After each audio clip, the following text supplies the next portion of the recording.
का क्या कहना। ओम शांति 8 जून 25 अव्यक्त महावाक्य पुनरावृत्ति 15/11/5 टॉपिक अच्छे सच्चा हृदय बाबांकर एवं परिवार स्नेही होई मेहनत मुक्त होबार प्रतिज्ञा कर एवं तार लाभ उठाओ। आज बापदादा निजर चारिआडर श्रेष्ठ स्वराज्य अधिकारी सम्मानधारी पिलामानंकु देखुछंती। बाबा तो पिलामानंकु निजठारु मध्य उच्च सम्मान देइछंती। प्रत्येक संतान को पाद तले पड़िबारु मुक्त करी मस्तकर मुकुट करी देइछंती। निजको सर्वदा प्रिय संतान मानंकर सेवाधारी बोली कहि आछंती। एते बड़ अधिकारी पणियार सोमान पिलामानंकु देई देइछंती। तेणु समस्ते निजको एते बड़ सम्मानधारी भावुछ तो तेबे सम्मानधारी मानंकर विशेष लक्षण कौन होइथाय? जीए जेतिकी सम्मानधारी होइथिबो सेही अनुसारे समस्तंकु सम्मान मध्य देउथिबो एवं जेतिकी सम्मानधारी होइथिबो सेतिकी निर्माण तथा समस्तंकर स्नेही मध्य होइथिबो। तेबे सम्मानधारी आत्मार लक्षण हैला से बाबांकर प्रिय हेबा सहित समस्तंकर मध्य प्रिय होइथिबो। ताहा मध्य हदर अर्थात अल्प किछि जनंकर नुहे बेहेदर अर्थात समस्तंकर प्रिय होइथिबो। जेपरि बाबांकर प्रिय अटंती चाहे मासकर होइथांतु बा आदि रत्न मध्य होइथांतु किंतु समस्ते भाबिछंती मु बाबांकर बाबा मोर। तेबे यह मध्य समस्तंकर प्रिय हेबार प्रतीक अटे एवं श्रेष्ठ सम्मानर लक्षण अटे। काहेकिना एइभଳି पिलामाने फॉलो फादर करिला वाला अटंती। देख बाबा तो सब वर्गर पिलामानंकु छोटो पिलामानंक ठारु नहीं वयस्क पिलामानंकु मध्य सम्मान देइछंती। युवा वर्ग को विनाशकारी विश्व कल्याणकारी सम्मान देइछंती एवं महान करिछंती। प्रवृत्ति वाला अर्थात घर ग्रस्त वालांकु महात्मा मानंक ठारु अर्थात बड़ बड़ जगत गुरु मानंक ठारु मध्य उच्च प्रवृत्ति रे रही परवृत्ति रे रहुथिबा महात्मा मानंकु नतमस्तक कराउथिबा आत्मा करि देइछंती। कन्या मानंकु शिव शक्ति स्वरूप रे समान माने पकाई देइछंती। शिव शक्ति करि देइछंती मध्य। वयोज्येष्ठ मानंकु ब्रह्मा बाबांकर समसाथी अनुभवी आत्मार सम्मान देइछंती। तेणु सेई भଳି सम्मानधारी पिलामाने मध्य सबु आत्मा को एई भଳି सम्मानर सहित देखिबे। केवल देखिबे नहीं बरं संबंध संपर्क रे आसीबे। काहेकिना सम्मान ही देह अभिमान को समाप्त करि दिए। जेउठी सम्मान थिबो सेठारे देहर अभिमान नथिबो। तेबे देह अभिमान को समाप्त करिवार बहुत सहज साधन हैला सर्वदा सम्मान रे रहिबा एवं सर्वदा समस्त को सम्मानर दृष्टि रे देखिबा। चाहे पदातिक होइथांतु बा 16,000 मालार शेष नंबर दानाटीए मध्य होइथांतु किंतु शेष नंबर आत्मा भितर मध्य ड्रामानुसारे कौनसी ना कौनसी विशेषता निश्चिंत अच्छी एवं सम्मानधारी आत्मा समस्तंकर विशेषता को देखि सम्मान देइथांती। सेमानक दृष्टि रे वृत्ति रे एवं कृति रे समस्तंकर विशेषता समाहित होई रहिथाए। तेणु जी भी बाबांकर होई जाइछि से तो निश्चिंत विशेष आत्मा अटे। यदिओ समस्त प्रमाण अछंती किंतु दुनिया हिसाब रे गोटिक भितरे केही अटंती। तेबे समस्ते निजको एई भଳି विशेष आत्मा मने करूछ तो सेथिपाई सम्मान रे ही स्थित रहिबाकू हेबो। देह अभिमान रे नुहे सम्मान रे। बाबा को प्रत्येक संतान प्रति स्नेह कहीं रही कहीं बाबा जानिछंती जे माने मते जानिबा सहित मोर होई जाइछंती। चाहे एई मिलन मेला को प्रथम थर पाई मध्य आस्थाई पारंती पुणी भी जदि बाबा बोली कहिछंती ते बाबांकर स्नेहर पात्र अटंती। तेबे बाप दादा को चारिआडर सब पिला माने समस्तंक ठारो प्रिय अटंती। एही भଳି तुमे माने मध्य समस्ते निजर पिता को अनुकरण कर। केही भी तुमर अप्रिय नुहंती समस्ते प्रिय अटंती। देख जो पिला माने भी मेरा बाबा बोली कहउछंती ସେମାନଙ୍କ ଭିତରେ ଏ ମୋର ପଣିଆ କିଏ ଭରି ଦେଇଛି? ସ୍ନେହ ହିଁ ଅଟେ ନା। ଯେଉଁମାନେ ବି ଏଠାରେ ବସିଛ ସମସ୍ତେ ଜାଣିଛ ଯେ ସ୍ନେହ ହିଁ ଆମକୁ ବାବାଙ୍କର କରିଦେଇଛି। କାରଣ ବାବାଙ୍କର ସ୍ନେହ ଚୁମ୍ବକ ଅଟେ। ତେଣୁ ସ୍ନେହ ରୂପୀ ଚୁମ୍ବକ ଦ୍ୱାରା ବାବାଙ୍କର ହୋଇଯାଇଛ। ତେବେ ଏହା ହେଉଛି ହୃଦୟର ସ୍ନେହ, କେବଳ କରିବାର ସ୍ନେହ ନୁହେଁ। ଏହି ହାର୍ଦ୍ଦିକ ସ୍ନେହ ହିଁ ବ୍ରାହ୍ମଣ ଜୀବନର ମୂଳଦୁଆ ଅଟେ। ତେବେ ତୁମେମାନେ ଏଠାକୁ ମିଶିବା ପାଇଁ କାହିଁକି ଆସିଛ? ସ୍ନେହ ହିଁ ଏଠାକୁ ନେଇ ଆସିଛି ନା। ଯେଉଁମାନେ ବି ସବୁ ବସିଛ ଆସିଛ କାହିଁକି ଆସିଛ? ସ୍ନେହ ହିଁ ତୁମକୁ ଟାଣି ଆଣିଛି ନା। ତେବେ ସ୍ନେହ ମଧ୍ୟ କେତେ ରହିଛି? 100% ନା, ତାଠାରୁ କମ୍। ଯେଉଁମାନେ ଭାବୁଛନ୍ତି ସ୍ନେହରେ ଆମେ 100% ଅଟୁ ସେମାନେ ହାତ ଉଠାଅ। 100% ସ୍ନେହ ଟିକିଏ ବି କମ୍ ନୁହେଁ, ବହୁତ ଭଲ। ତେବେ ଏତିକି ସ୍ନେହ ତୁମ ବ୍ରାହ୍ମଣମାନଙ୍କ ଭିତରେ ପରସ୍ପର ସହିତ ଅଛି ତ? ଏଥିରେ ହାତ ଉଠା କରାଇବା ତ? ଏଥିରେ କିନ୍ତୁ କମି ବେଶୀ ରହିଛି।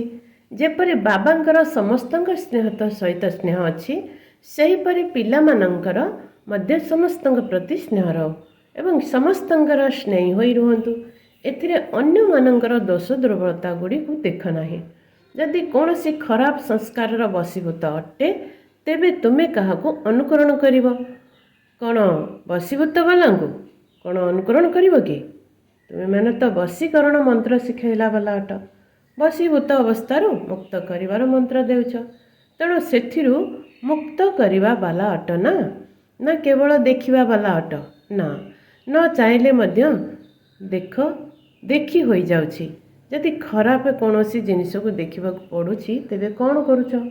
ତାକୁ ଦେଖିବାରେ ଲାଗି ପଡ଼ୁଛ ନା ଆଡ଼ ହୋଇ ଚାଲି ଯାଉଛ? କାହିଁକି ନା ବାପଦାଦା ଦେଖୁଛନ୍ତି। ଯେଉଁମାନେ ଦିଲର ସ୍ନେହୀ ଅଟନ୍ତି, ବାବାଙ୍କ ପ୍ରତି ହାର୍ଦ୍ଦିକ ସ୍ନେହ ରହିଛି, ସେମାନେ ସମସ୍ତଙ୍କର ସ୍ନେହୀ ନିଶ୍ଚିନ୍ତ ହୋଇଥିବେ। ତେଣୁ ସମ୍ପନ୍ନ ଏବଂ ସମ୍ପୂର୍ଣ୍ଣ ହେବାର ସହଜ ବିଧି ହେଲା ବାବାଙ୍କ ପ୍ରତି ହାର୍ଦ୍ଦିକ ସ୍ନେହ। ଚାହେ କେହି କେତେ ବି ଜ୍ଞାନୀ ହୋଇଥାନ୍ତୁ, କିନ୍ତୁ ଯଦି ଦିଲର ସ୍ନେହ ନାହିଁ, ତେବେ ବ୍ରାହ୍ମଣ ଜୀବନରେ ରମଣୀକ ଜୀବନ ହୋଇପାରିବ ନାହିଁ। ରୁଖା ସୁଖା ଜୀବନ ହୋଇଯିବ। କାହିଁକି ନା ଜ୍ଞାନ ମାର୍ଗରେ ସ୍ନେହ ବିନା ଯଦି କୌଣସି ଜ୍ଞାନ ରହିଛି, ତେବେ ଜ୍ଞାନରେ ମଧ୍ୟ କାହିଁକି କ'ଣର ପ୍ରଶ୍ନ ଉଠିବ। କିନ୍ତୁ ଜ୍ଞାନ ସହିତ ଯଦି ସ୍ନେହ ରହିଥିବ, ତେବେ ସ୍ନେହୀ ଆତ୍ମା ସର୍ବଦା ସ୍ନେହରେ ଲବଲୀନି ରହିଥାଏ ଏବଂ ସ୍ନେହୀକୁ ମନେ ପକାଇବା ପାଇଁ ମେହନତ କରିବାକୁ ପଡ଼ିନଥାଏ। ଯଦି କେବଳ ଜ୍ଞାନୀ ଅଟ କିନ୍ତୁ ସ୍ନେହ ନାହିଁ, ତେବେ ମେହନତ କରିବାକୁ ପଡ଼ିବ। ଇଏ ମେହନତର ଫଳ ଖାଇଥାଏ ଏବଂ ସିଏ ମୋହବତର ଅର୍ଥାତ୍ ସ୍ନେହର ଫଳ ଖାଇଥାଏ। କାରଣ ଜ୍ଞାନ ଯଦି ବୀଜ ହେଲା, ତେବେ ସ୍ନେହ ପାଣି ସହିତ ସମାନ। ଯଦି ବୀଜକୁ ସ୍ନେହର ପାଣି ନ ମିଳିବ, ତେବେ ଫଳ କିପରି ଫଳିବ? ତେଣୁ ଆଜି ବାପଦାଦା ସବୁ ପିଲାଙ୍କର ଦିଲର ସ୍ନେହକୁ ଚେକ୍ କରୁଥିଲେ, ଚାହେ ବାବାଙ୍କ ସହିତ ଚାହେ ସମସ୍ତଙ୍କ ସହିତ। ତେବେ ତୁମେ ସମସ୍ତେ ନିଜକୁ କ'ଣ ମନେ କରୁଛ? ସ୍ନେହୀ ଅଟ ତ? ଅଟ ତ? ଯେଉଁମାନେ ଭାବୁଛନ୍ତି ଆମେ ଦିଲର ସ୍ନେହୀ ଅଟୁ, ସେମାନେ ହାତ ଉଠାଅ। ଅଧିକାଂଶ ସମସ୍ତେ ହାତ ଉଠାଇଛନ୍ତି। ଆଚ୍ଛା, ସମସ୍ତଙ୍କର ସ୍ନେହୀ ଅଟ? ବାବାଙ୍କ ପ୍ରତି ତ ଦିଲର ସ୍ନେହୀ ଅଟ, କିନ୍ତୁ ସମସ୍ତଙ୍କର ସ୍ନେହୀ ଅଟ ତ? ସମସ୍ତଙ୍କର ସ୍ନେହୀ। ସମସ୍ତେ ଭାବୁଛନ୍ତି ତ ଇଏ ମୋର ଭାଇ ଭଉଣୀ ଅଟନ୍ତି। ସମସ୍ତେ ଭାବୁଛନ୍ତି ତ ଇଏ ମୋର ନିଜର ଅଟନ୍ତି। ଏଇଭଳି ଭାବୁଛନ୍ତି ନା କେହି କେହି ଭାବୁଛନ୍ତି ଯେପରି ବାବାଙ୍କ ସ୍ନେହରେ ସମସ୍ତେ ହାତ ଉଠାଇଛନ୍ତି, ହଁ ଆମେ ବାବାଙ୍କର ସ୍ନେହୀ ଅଟୁ। ସେହିପରି ସମସ୍ତଙ୍କ ପାଇଁ ହାତ ଉଠାଇବେ ତ? ହଁ, ଇଏ ସମସ୍ତଙ୍କର ସ୍ନେହୀ ଅଟନ୍ତି। ଏଇ ସାର୍ଟିଫିକେଟ୍ ମିଳିବ ତ? କାହିଁକି ନା ବାପଦାଦା ପୂର୍ବରୁ ମଧ୍ୟ କହିଛନ୍ତି ଯେ କେବଳ ବାବାଙ୍କ ଠାରୁ ସାର୍ଟିଫିକେଟ୍ ନେବାର ନାହିଁ, ବ୍ରାହ୍ମଣ ପରିବାର ଠାରୁ ମଧ୍ୟ ନେବାର ଅଛି। କାହିଁକି ନା ଏହି ସମୟରେ ବାବା ଧର୍ମ ଏବଂ ରାଜ୍ୟ ଉଭୟ ଏକାଠି ସ୍ଥାପନା କରୁଛନ୍ତି। ରାଜ୍ୟ ଭିତରେ କେବଳ ବ୍ରହ୍ମା ବାବା ନଥିବେ, ପରିବାର ମଧ୍ୟ ଥିବ। ତେଣୁ ବାବାଙ୍କର ମଧ୍ୟ ପ୍ରିୟ ଏବଂ ପରିବାରର ମଧ୍ୟ ପ୍ରିୟ ହେବାକୁ ପଡ଼ିବ। ଜ୍ଞାନୀ ତ ହୋଇଯାଇଛ, କିନ୍ତୁ ତା ସହିତ ସ୍ନେହୀ ହେବା ମଧ୍ୟ ଜରୁରୀ। ସୋମାନରେ ରହିବା ମଧ୍ୟ ଏବଂ ସମ୍ମାନ ଦେବା, ଏହି ଦୁଇଟି ଯାକ ଜରୁରୀ ଅଟେ। ବାବା ତ ବ୍ରାହ୍ମଣ ଜନ୍ମ ନେବା ମାତ୍ରକେ ପ୍ରତ୍ୟେକ ସନ୍ତାନକୁ ସମ୍ମାନ ଦେଇଛନ୍ତି। ସେଥିପାଇଁ ତ ଉଚ୍ଚ ହୋଇଛ ନା। ତେଣୁ ଏହି ଗୋଟିଏ ଜନ୍ମରେ ସମ୍ମାନ ଦେବାକୁ ହେବ। ସାରା କଳ୍ପରେ ତାର ପ୍ରାରବ୍ଧ ରୂପରେ ସମ୍ମାନ ପ୍ରାପ୍ତ ହେବ। ଅଧା କଳ୍ପ ରାଜ୍ୟ ଅଧିକାରୀ ରୂପରେ ସମ୍ମାନ ମିଳିବ। ଅଧା କଳ୍ପ ଭକ୍ତି ମାର୍ଗରେ ଭକ୍ତ ଆତ୍ମାଙ୍କ ଦ୍ୱାରା ସମ୍ମାନ ମିଳିବ।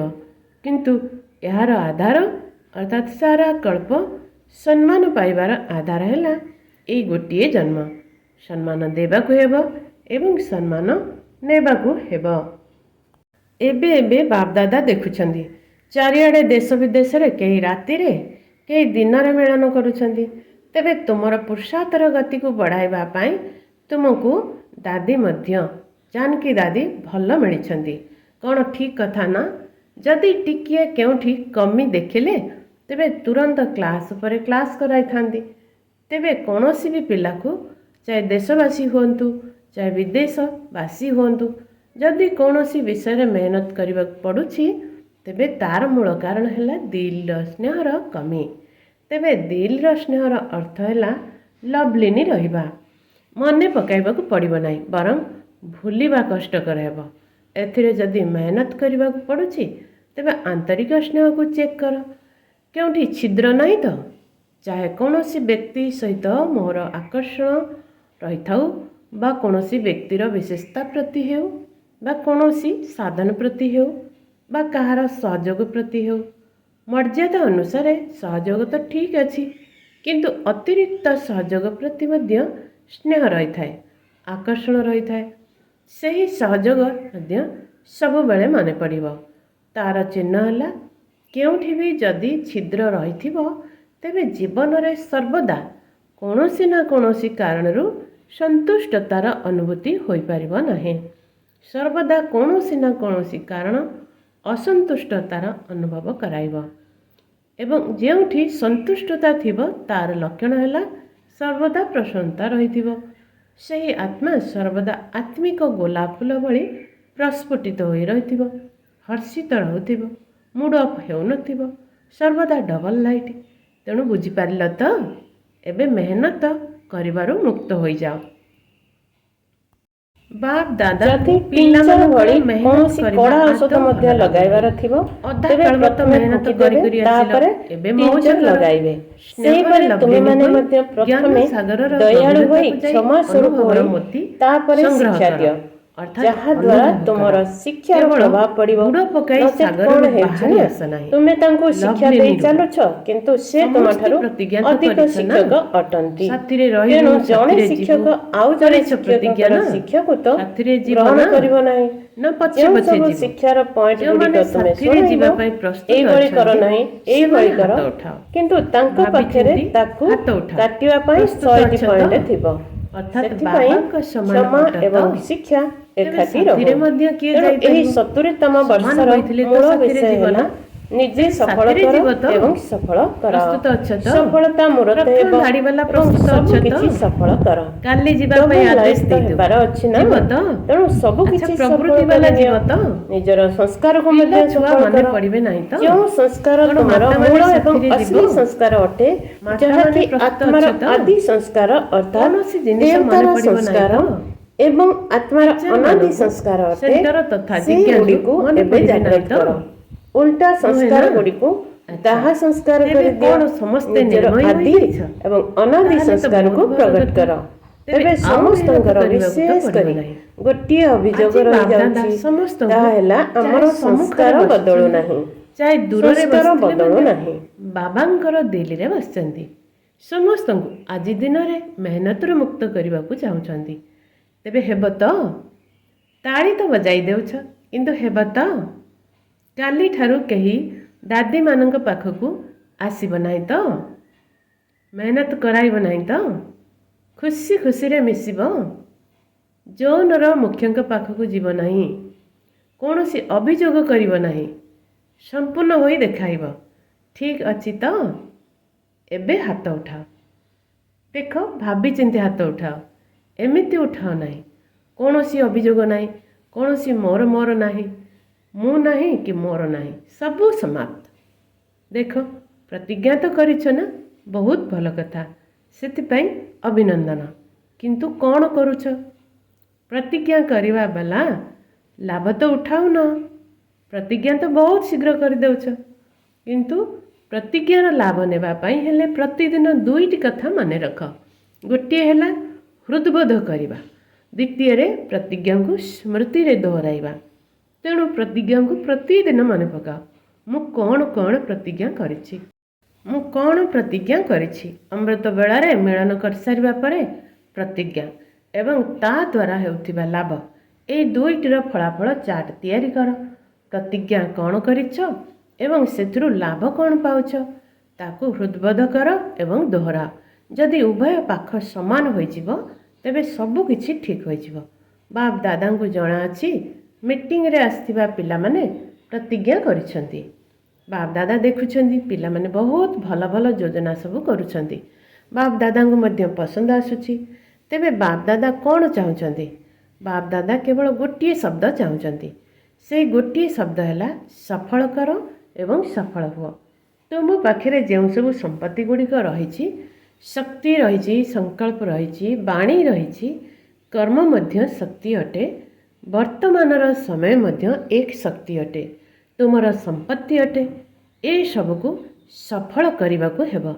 ଚାହେ ସ୍ଥୂଳ ଧନ, ଚାହେ ଅଲୌକିକ ଧନ ବା ସମ୍ପତ୍ତି, ସବୁକିଛି ସଫଳ କରିବାକୁ ହେବ।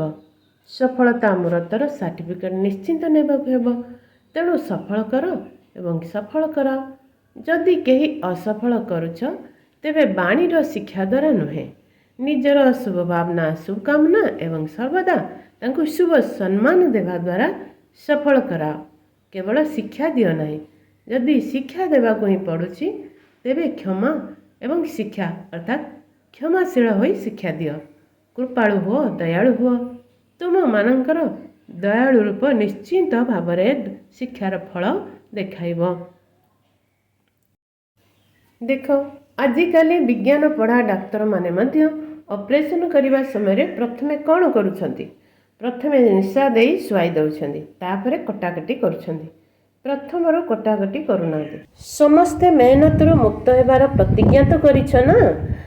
ହାତ ଉଠାଇଲେ। ଆଚ୍ଛା, ଏମାନଙ୍କର ଫଟୋ ଉଠାଅ।